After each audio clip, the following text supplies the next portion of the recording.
अस्सलामुअलैकुम dear viewers. मैं हूं मरियम अब्बास और आप देख रहे हैं मेरा YouTube channel PPSC English lectureship. इस चैनल पर हम पीपीएससी इंग्लिश लेक्चरशिप के सिलेबस की सीरीज़ स्टार्ट करने जा रहे हैं, जिसमें हम इंग्लिश लेक्चरशिप का तमाम सिलेबस जो है पीपीएससी के हवाले से वो कवर करने की कोशिश करेंगे इंशाल्लाह। और जो आज की वीडियो है हमारी, उसका टॉपिक है पीपीएससी। ये टॉपिक इसलिए चूज़ किया गया है क्योंकि कैंडिडेट्स की बहुत सारी क्यूरीज होती हैं इसके according. So let's start the today's topic. इसमें हम डिस्कस करेंगे कि पीपीएससी है क्या, इसका एलिजिबिलिटी क्राइटेरिया, इसमें कैसे अप्लाई कर सकते हैं, टेस्ट कैसे कंडक्ट होता है, इसके रूल्स क्या हैं, रिज़ल्ट कैसे अनाउंस होता है, इंटरव्यू कैसे कंडक्ट होता है, और जो कैंडिडेट्स होते हैं वो मेरिट बेस्ड कैसे जो हैं वो अपनी जॉब सिक्योर कर सकते हैं। जो सबसे पहला हमारा होगा क्वेश्चन वो ये है कि व्हाट इज़ पीपीएससी, ये उन कैंडिडेट्स के लिए है जो अभी यूनिवर्सिटी गोइंग्स या अभी बहुत ही बेसिक लेवल पे हैं, जिनको ये भी नहीं पता या फिर इतना पता है कि पीपीएससी क्या है, लेकिन उसके अकॉर्डिंग जो तमाम इंफॉर्मेशन है वो उनको नहीं पता।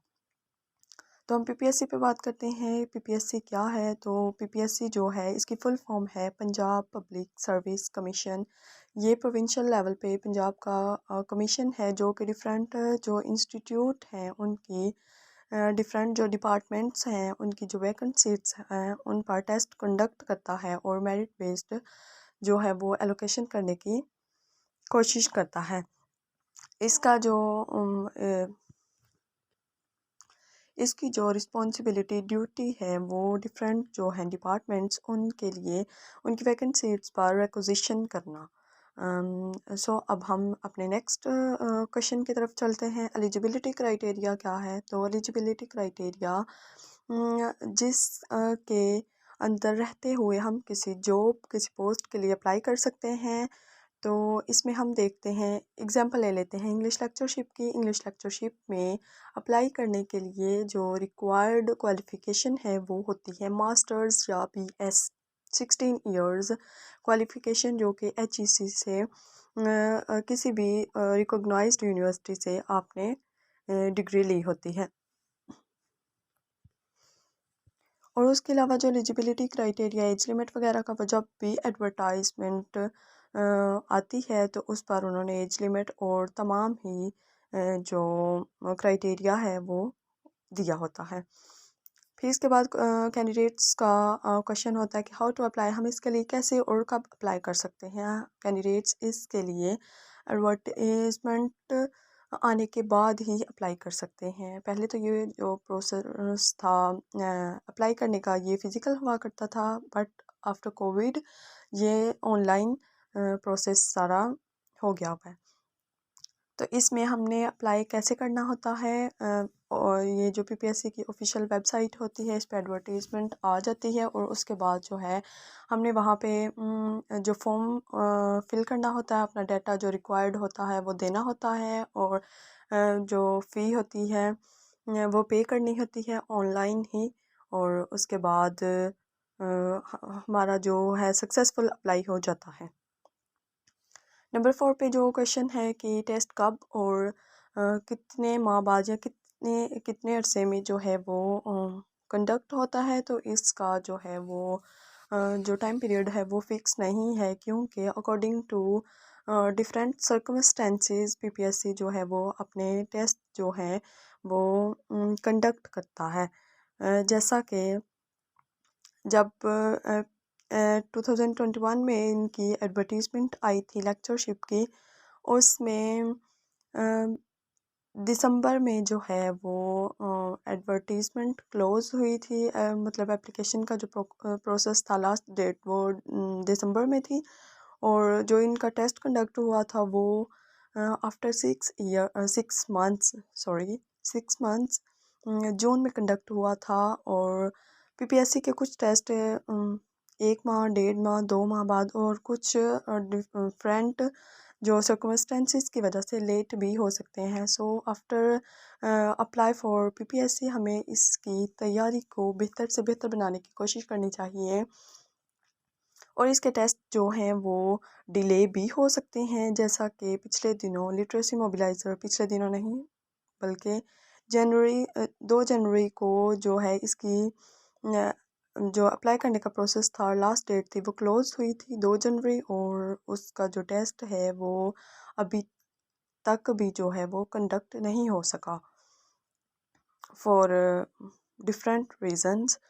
तो हमें इसके लिए कोई श्योर टाइम पीरियड नहीं है। मैक्सिमम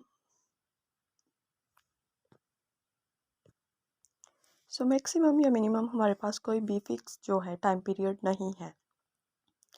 उसके बाद बात कर लेते हैं नेगेटिव मार्किंग की, कि पीपीएससी में नेगेटिव मार्किंग कैसे होती है। तो जो एमसीक्यू पेपर एमसीक्यू टेस्ट होता है, उसमें जो है वो नेगेटिव मार्किंग भी पीपीएससी की तरफ से होती है। नेगेटिव मार्किंग का ये है कि अगर आपके जो 4 क्वेश्चन रोंग हो रहे हैं, तो आपका जो आपके राइट आंसर्स हैं, जो आपने नंबर करेक्ट आंसर्स के गेन किए हैं, उनमें से आपका जो एक नंबर है वो डिडक्ट कर लिया जाता है। फॉर एग्जांपल, आपका 100 मार्क्स का जो टेस्ट है, आप उसमें 50 जो हैं वो राइट मार्क करते हैं क्वेश्चंस को, और उसके बाद 10 आपसे या 12 आपसे जो हैं वो रोंग मार्क हो जाते हैं। तो इसमें हर एक जो रोंग एमसीक्यू है उसका 0.25 मार्क जो है वो या या जो आपके दुरुस्त सवाल होते हैं उनमें से आपका 0.25 मार्क डिडक्ट कर लिया जाता है। फॉर एग्ज़ाम्पल, 50 मार्क जो आपने सही मार्क किए हैं, और उसके बाद जो आपने 12 जो है मार्क रॉन्ग कर दिए हैं, तो इट मीन्स कि आपके 50 में से 3 मार्क्स डिडक्ट कर लिए जाएंगे। वो इस तरह के 4 क्वेश्चन 0.25 से मल्टीप्लाई करें तो 1 मार्क बनेगा, उसके बाद फिर 4 का, तो 12 का जो है वो 3 मार्क बन जाएंगे, और 50 में से आपके 3 डिडक्ट कर लिए जाएंगे। So be careful in PPSC test. और उसके बाद है कि रिज़ल्ट कब आता है। तो रिज़ल्ट के लिए भी जो है वो फ़िक्स टाइम पीरियड नहीं है कि पीपीएससी ने 1 माह बाद 2 माह बाद जो है वो अपना रिज़ल्ट अनाउंस कर देना है। लेकिन हाँ, बहुत जल्द जो है पीपीएससी टेस्ट के बाद रिज़ल्ट अनाउंस करने की कोशिश करता है। It may be 1.5 month, 2 months, और maximum 3 months it may be possible. और टेस्ट में जो कैंडिडेट 40 मार्क्स गेन कर लेता है, इट मीन्स कि वो पास है, उसका जो चांस है वो वेस्ट नहीं होगा। अगर वो मेरिट पर नहीं आता तो उसको इंटरव्यू के लिए कॉल नहीं आएगी, वो इंटरव्यू के लिए नहीं बुलाया जाएगा। लेकिन ये है कि वो टेस्ट में पास था, सो उसका चांस वेस्ट नहीं होगा। इंटरव्यू के लिए उन कैंडिडेट्स को कॉल आती है जो कि मेरिट पर होते हैं, जिनके मार्क्स अच्छे होते हैं, और उनके जो हैं उनको टेस्ट के बाद जो रिज़ल्ट के बाद इंटरव्यू के लिए कॉल्स आना शुरू हो जाती हैं। सो ये स्टूडेंट्स जो हैं ये इंटरव्यू के लिए जाते हैं और इंटरव्यू अपना देते हैं। इसके बाद जो फाइनल मेरिट है उसमें आपके टेस्ट के नंबर जो है कलेक्ट होते हैं, ऐड होते हैं। उसके बाद इंटरव्यू इंटरव्यू के मार्क्स और आपकी जो डिग्रीज़ हैं उनके ओवरऑल मार्क्स पीपीएससी फार्मूला के जो अकॉर्डिंगली आपका फाइनल मेरिट बनता है। और जो कैंडिडेट्स मेरिट पर आते हैं उनको उनकी जो एलोकेशन हो जाती है, सेलेक्ट हो जाते हैं वो। और जो कैंडिडेट्स अनफॉर्चुनेटली मेरिट पर नहीं आ सकते, उन्हें नॉट रिकमेंडेड डिक्लेयर कर दिया जाता है। सो इसमें हम बात कर लेते हैं, चांसेस की बात कर लेते हैं। बहुत सारे कैंडिडेट्स के क्यूरीज होती हैं कि हमारे पीपीएससी में कहीं चांस वेस्ट ना हो जाए। और चांस वेस्ट कैसे होता है, हम चांस को गेन कैसे करते हैं, और इस तरह के बहुत सारे क्वेश्चंस होते हैं, उन क्वेश्चंस को सॉल्व करने की कोशिश करेंगे। आप जो हैं वो आप अगर पीपीएससी में अप्लाई करते हैं बीपीएस 14 या 15 या 16 या 17 के लिए, तो बीपीएससी 14 में जिस पोस्ट के लिए आप अप्लाई कर रहे हैं उसमें आप उस एक पोस्ट के लिए आपके पास 3 चांसेस होंगे। इसके बाद अगर एजुकेटर्स की जॉब्स में आप अप्लाई करते हैं तो एजुकेटर्स की किसी एक सब्जेक्ट, अगर आपका मास्टर्स या बीएस 2 सब्जेक्ट में है, फॉर एग्जांपल इंग्लिश और उर्दू, तो आप इंग्लिश में भी एजुकेटर्स के लिए आपके पास 3 चांसेस होंगे, और उर्दू में भी आपके पास एजुकेटर्स के लिए 3 चांसेस होंगे। इसके बाद बीपीएस 17 में आपके पास 17 स्केल के जो लेक्चरशिप एक सब्जेक्ट में, अगर आपके 2 सब्जेक्ट में बीएस या मास्टर्स हैं तो आपके पास उन दोनों सब्जेक्ट में 3-3 चांसेस हैं। उसके बाद अगर आप किसी और स्केल पे बीपीएस 14 पे ही किसी और वन पेपर एमसीक्यू की किसी और जॉब के लिए अप्लाई करते हैं, उसके लिए आप एलिजिबल हैं, तो उसके लिए भी आपके पास सेपरेट से जो हैं वो 3 चांसेस अवेलेबल होंगे।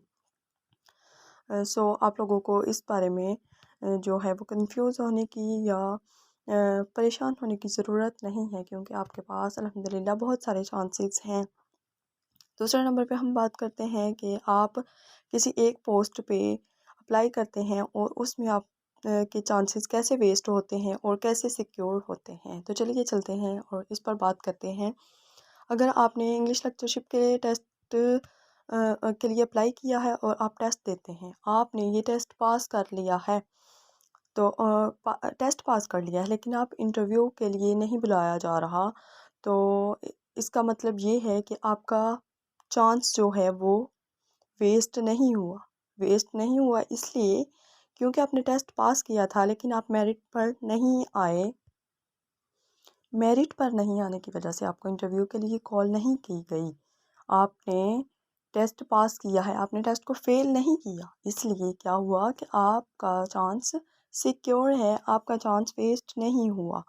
नंबर 2, अगर आप इंटरव्यू के लिए आपको कॉल आती है, आप मेरिट पे आए थे, आपके मार्क्स टेस्ट में अच्छे थे, तो फिर क्या होता है कि आप इंटरव्यू में पास हो जाते हैं। इंटरव्यू में पास होने के बाद आप का जो फाइनल मेरिट बनता है उसमें आप जो हैं वो मेरिट पर नहीं आ रहे, आपकी सिलेक्शन नहीं हो रही, तो इसका मतलब भी ये होगा कि आपने टेस्ट पास किया था, इंटरव्यू में भी आप फेल नहीं हुए, सिर्फ आप मेरिट पर नहीं आ सके, तो आपका जो चांस होगा वो वेस्ट नहीं होगा, क्योंकि आपने तो दोनों चीज़ें पास की हैं, बस आप अनफॉर्चुनेटली मेरिट पर नहीं आ सके। अब बात करते हैं कि आपका चांस कैसे वेस्ट होता है आफ्टर क्लियरिंग टेस्ट।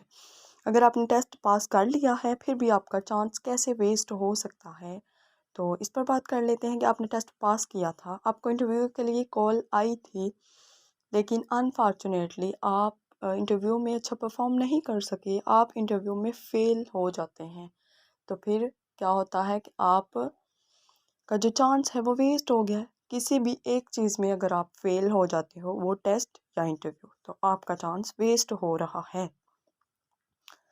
तो कोशिश की है मैंने इन तमाम चीज़ों को अच्छे से क्लियर करने की, आपकी क्यूरीज को क्लियर करने की। इसके बाद भी अगर आपकी कोई क्यूरी, कोई क्वेश्चन हो तो आप कमेंट सेक्शन में जाकर पूछ सकते हैं। और इसके अलावा जो हमारी नेक्स्ट वीडियो होगी उसमें हम पीपीएससी इंग्लिश लेक्चरशिप के सिलेबस को डिस्कस करेंगे, और ये डिस्कस करेंगे कि हमने जो है सिलेबस को कहाँ से और कैसे और कितने ड्यूरेशन में जो है वो कवर करने की कोशिश करनी है। सो डियर व्यूवर्स, अगर आपको वीडियो अच्छी लगी हो तो kindly do subscribe and press the bell icon, क्योंकि आने वाली जो वीडियोस हैं उनका नोटिफिकेशन आपको मिलता रहेगा, और आप इससे बर वक्त फ़ायदा उठा सकेंगे। Thank you for watching this video. मिलते हैं नेक्स्ट वीडियो में, तब तक के लिए अल्लाह हाफिज़।